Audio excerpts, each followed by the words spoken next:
All right, here's a presentation on Google Drive and basically a safe place to store all your files. And you can store any file here, not just Google's suite for education or Google Cloud applications such as docs, slides, and sheets, but also videos, images, Word documents, Excel files, etc. And it's unlimited storage for Google Suite for education. And you kind of think of Google Drive as your virtual flash drive. You don't have to worry about carrying a USB thumb drive around and worrying about that thing cracking or breaking and losing all your work, or updating your C drive files and your network files and your USB stick files. It's all in one spot, and it's all backed up automatically online for you. And then you can access that stuff from anywhere, whether it be on a tablet, a PC, a desktop, a MacBook, an iOS phone, or an Android phone. You can install the Google Drive app on your phone to access the files that are in your Google Drive. So there's lots of different ways to get there. The one way I always get to it is by bookmarking it. So you can see here I have a bookmark that automatically then opens up my Google Drive. It actually goes right directly to my start area, and we'll talk about that in a moment. And like all Google services, it's the name of this service.google.com. So drive.google.com will get you to your Google Drive. You could also go to calendar.google.com or Gmail or mail.google.com, etc. Get you to those files. Also, when you open up a new tab, you'll see the app launcher over here too as well.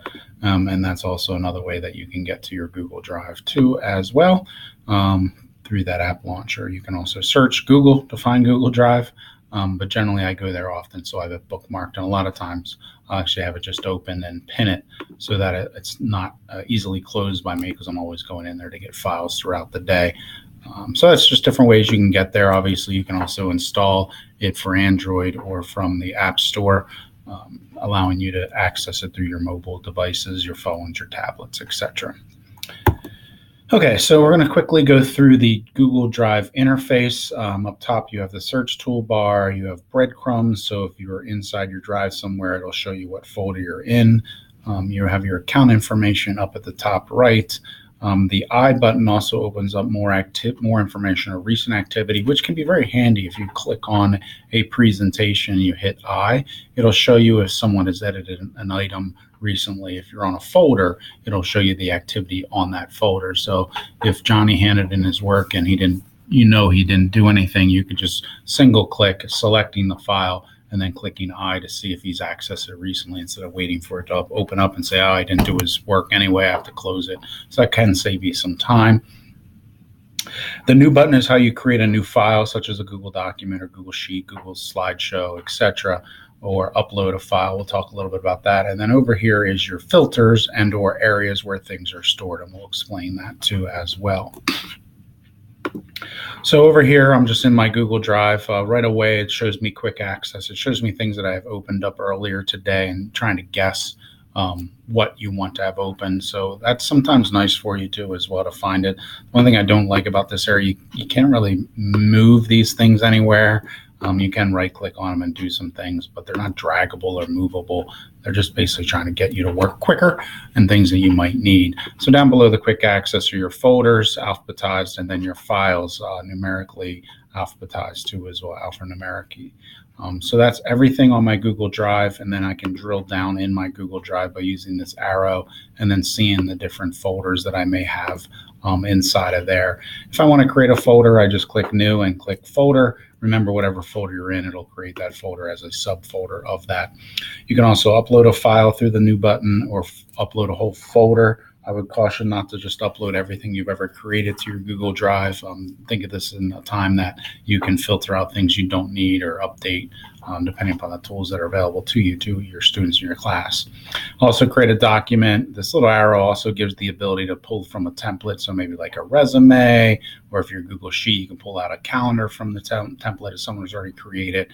If you just click Google Sheet, it'll just create a Google Sheet blank one or Google Slideshow presentation. Also notice the More button. This allows you to get to more stuff that can be saved to your Google Drive, like a Google Form / like quiz survey tool, a Google Drawing, which is similar to Microsoft Paint, a map. You can make your own Google Maps, your own Google Sites, and even more. You can connect more apps. There's an app store basically for your Google Drive where the files that you create. So for instance, if I use the Pixlr editor, Pixlr is like kind of like Photoshop. And if I create a file in Pixlr, it'll then save directly to my Google Drive by connecting Pixlr to your Google Drive. So there's a little store of different file types you can have. One of the ones I use a lot is DocHub. It allows me to edit and sign PDF documents, so I can upload a PDF to my Google Drive, open it with DocHub and add my signature and fill it out electronically and then send it off to somebody else. So that's one that I use often too as well. So that's the new button. Again, you can go to more. And then inside that more area, you can connect more apps. You can see I have a few other apps here that aren't by default part of your Google Drive. So that's a little bit about folders. Obviously, too, you can different color code some. So you notice here I have my coaching folder. All you do is you right click when in doubt, and then you can change the color of a folder automatically. That's one nice feature. You also see a little person on a folder. That means that it's shared with someone else too as well. So you can share a whole folder with people, and that's nice too, because then when you dump something into it, it's automatically shared. You don't have to manage each individual file in a folder. You just have to put them into a folder. So that's a little bit about folders. You can drag and drop things around too as well. Team Drive is a newer area of Google Drive, and basically it's meant to have teams work together. So if I would leave my company and we're all working in a team drive, all that stuff isn't in my account that someone would have to go out and change ownership of and all that type of stuff. So it's a way to collaborate with people. So for example, we have a high school leadership team uses it, for instance, and this is where they have some files that they want to share with teachers and each other, and it's all kind of like a shared area inside of Google Drive. So you can create your own team drives. There are some different restrictions on how things can be shared, but just letting you know that that does exist. The ones that are below here are filters, and a lot of people mistake these as places. So for instance, if I go to recent, it's just showing me anything that has recently been edited that has been shared with me. You can see that these forms here has been edited by someone else recently, and it pops up to the top. I'm actually working off this presentation, so that's where that presentation was. I'm also building a website at the same time today. So it's basically a nice place that I can go like, hey, I was just working on this yesterday. Oh, there it is. I can quickly find it in my recent area. One mistake we had teachers do in the beginning of this is they would select everything in their recent area and then right click on it and hit remove because they think they were cleaning up their recent area. And then when they went to go to their Google Drive to find, say, this presentation, it was gone. Because this is not a place, this is a search filter. You can kind of see that this is just doing a search on your Google Drive with anything that has recently changed. So if you delete it from your recent area, you're deleting it from your drive. If you're an editor of it and someone gave you editing rights, you're actually putting it in the trash for someone else too as well. So that's easily done. Just remember, this is a quick search to find things, not a place where things are stored. You can't clean this up.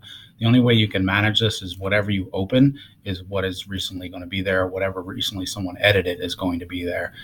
There's really no control over that other than not opening things. The share with me is also a little confusing for people. This is not part of your Google Drive. This is when someone shares something to you. For example, here's Mr. Pessler shared this video with me. I may or may not have asked that from him to do that, but he did share it with me. If I need to get to this again, I want to make sure I right click on it and add it to my drive.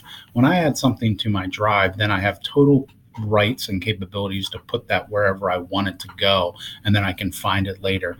If I search what is civilization in the area up here, it will pop up too as well because it was shared with me. But if I do go looking on my Google Drive, that file is not going to be there. So when I go to share with me and I right click on that and I hit add to my drive, it allows me to add it to my drive, and I can actually organize it here in what folder I want to move it to if I'd like to. So that's the quick and easy way. Again, if you come in here and you say, oh, I don't like all this shared with me stuff, and you highlight everything, and then you right click and hit remove on it, it basically will remove it from your Google Drive, or it'll remove your rights from it if you'd like to. They've changed it a little bit, but basically if you don't want this particular presentation, I hit remove, it'll put it in the trash can for me, and I won't have rights to see it anymore. So again, the share with me is kind of like a stream of fish coming through. If you need to grab one of these fish to get to it, back to it later. So for example, if I wanted this presentation, I'd right click on it and hit add to my drive. Notice it says move to because it already has been added to my drive. So let me pick up one that I know hasn't been added to my drive yet. So this article here, I would have to add to my drive. Notice that this one said move to because it's already on my drive, some location. I could also hit locate to find it too. Also notice some of the other features here. If I want to hit preview, so I don't want to open up the whole thing. I just want to take a quick peek at what it is. It won't load up all the tools of this presentation. It'll just kind of show me a quick player of what this looks like. And I can go through this specific presentation if I'd like to. And if I really want to open it, I can hit open with Google Slides, and then I'll get all the tools available. So sometimes that's a quicker way to see if I want to actually look at this thing. You notice the right-click menu, these options that are here when you have something selected, also appear up here at the top area when you have something selected. So I have preview, you can open with, depending upon what type of file it is, and might give you some options. You can share, we'll talk about sharing a little bit.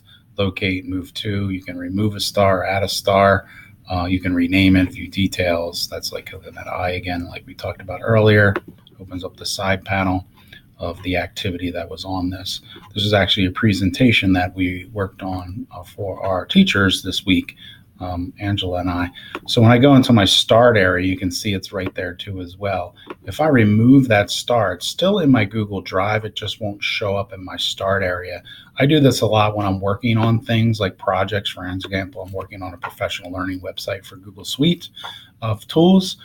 So once I'm done a project, for example, that's feedback loop for writing, I can right click on it and I can hit remove star.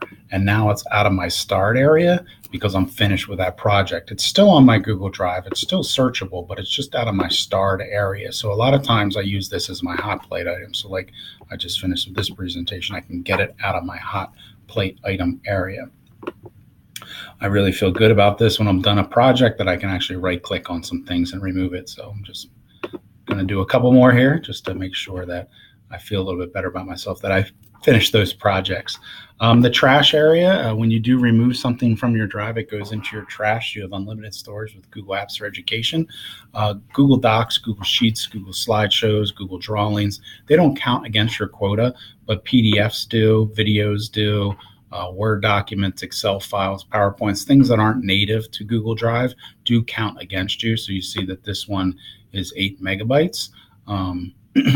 I can, delete this forever, and then I'll remove it from my trash and will reduce the size of how much storage I'm currently using. But again, in the Google Suite for Education, you have unlimited storage, so I really never come into my trash to empty it. But if you'd like to, or if you did delete something like, oh, I really wanted this sample, I could right click on it, hit restore, and that'll put it back on my Google Drive wherever it was removed from. So again, these are a bunch of filters. When you do search your drive, it doesn't search trash, but if you do use like in trash, it's a way that you can search the trash too. If you don't remember that, in the search area, there is a drop-down menu. Notice when you do click, you can just search PDFs, text documents, and just filter out right away. So if I pick this, it says type document, and that's a way that you can just filter out all your documents real quickly. So if I knew it was something like a document and it had the word technology in it, now that's only going to search documents for me. And you see the results. Anything with the word technology is there. Again, if you don't remember that stuff, this drop-down menu is really handy where you can say what type of thing you're looking for at the top. Who is the owner? Is it you? Is it not you? Is it a specific person? Where was it last? Do you remember? Is it in your Google Drive? Is it just visible to the whole district? Is it shared with me? So there's all different types of stuff. Anywhere means anywhere, except for in trash. You have to actually select that. So that is trashed pops up for you. I had in before, or is starred. You can also search that area too as well. So you just have some modifiers that will change what your search pieces are at the top here too. Very, very handy for you too. So just continuing on with this interface up top, the search drive area is pretty nice. This question mark just gets you help with Google Drive if you have any troubles with that. Many districts install this extension called Google Suite Training. If you click on this, it's basically like a integrated support system built into Google Drive, Google Gmail, Google Sites, and it basically is just videos and help, tutorials, tours with learning the tool you're currently in. So that might pop up for you in Gmail, in Calendar, in Google Drive if you get lost. It's a very useful tool. It's totally free.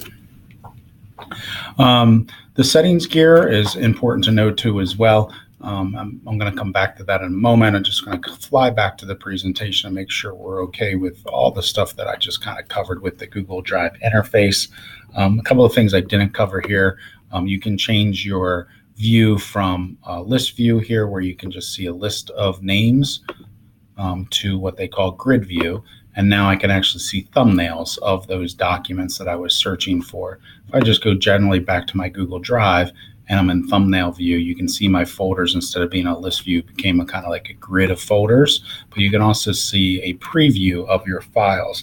This is really nice when you're looking for a picture and you don't remember what you named it, or a slideshow, you're not exactly sure what it's named. You can see a quick thumbnail of those files for you. I generally leave it in list view. Just makes it a little bit more compact for me when I'm looking for things, when I'm scrolling. Quicker and easier to get to things for me. So that's grid view versus list view. The main differences here, you can see the preview, which I talked about. You can sort by last modified. Some people feel like it's easier to sort in list view. When you do go into list view, you can scroll down a little bit and then you can see that, okay, I can click on this and now it's going to reverse the order of that search. Instead of being A to Z, it's now Z to A, vice versa. I can click on last modified by me, or last opened by me, or just last modified by anyone. So you can sort differently when it's in list view versus grid view. So it gives you a little bit more information of the file size, owner name, date, modified by whom. You notice that too as well, that this information was here, but in grid view you do not see that stuff.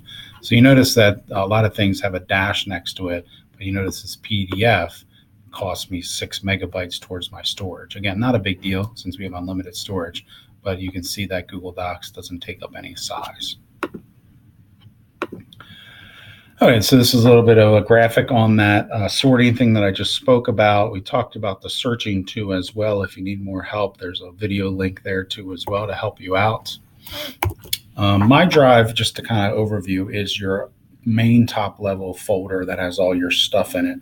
And it doesn't include files and folders that are shared with you unless you add them to your drive. That was probably the hardest shift for teachers in understanding. When someone shares something with me, it's in my shared with me, I can search and find it, but I can't organize it or put it in a folder until I add it to my drive. And this is just referencing how many clicks. If I do double click on stuff in my Google Drive, so if I do double click on this PDF file, it brings it to a previewer. I don't know how many pages, and this might just be a blank one, but it also gives me the option to open this up with another app that may be allowing me to manage that PDF. But if I double click on a Google document, that'll actually open up the document, or Google Slideshow, or Google Presentation. So depending upon what file you double click on, this is an image. So this is just a kid sneaking a text underneath the desk with having a sleeve on the desk. So depending upon what it is, if you single click on it, you can then get the menu options here, or right click on it too. If you double click, it'll open up a preview window or open it up itself. Talked about the recent and start area. Recent, remember, shows files recently modified by you and or others, and start files shows folders you've starred or files. I use it generally as my hot plate items, and then when I'm done working on it, I unstar things or remove the star. All right, that's just more information about sorting, which we talked about. You can create folders, you can move folders. Remember, you can color code them too as well. You can also organize within a document. So this is a picture of a document. You have your file menu. You can hit move to, but there's also a folder here, and that allows you to organize. A lot of times that's one thing I talk to teachers about, is once you create a document, you go to new and you create a document. When it opens up, there's going to be a folder right up here. Oops, minimize the menus there. So once it does load up and you start working on it, there'll be a folder here momentarily.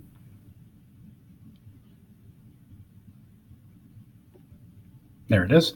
And that allows you to move it to somewhere else. When you create a file on Google Drive, wherever you were, in this case, I was in my drive, it automatically saved it to my Google Drive. If I was inside another folder and hit new, create, and made a document, then it would stick it into that folder automatically. If you mess up when you get into the doc, you can always use this folder to reorganize where you want it. You can also pop this out in a whole new window if you don't like working in this smaller window to move things around. So remember, you can drag and drop, and I'll just call this test to find it. I'll go back to my drive. It's alphanumerically sorted, so it might take me a little longer. So let me go a different route. Go to recent. There it is there. It'll pick up its name in a moment. But basically, then I can drag this into my folders and drop it into any folder I'd like to. So drag it and drop in works too as well inside your Google Drive.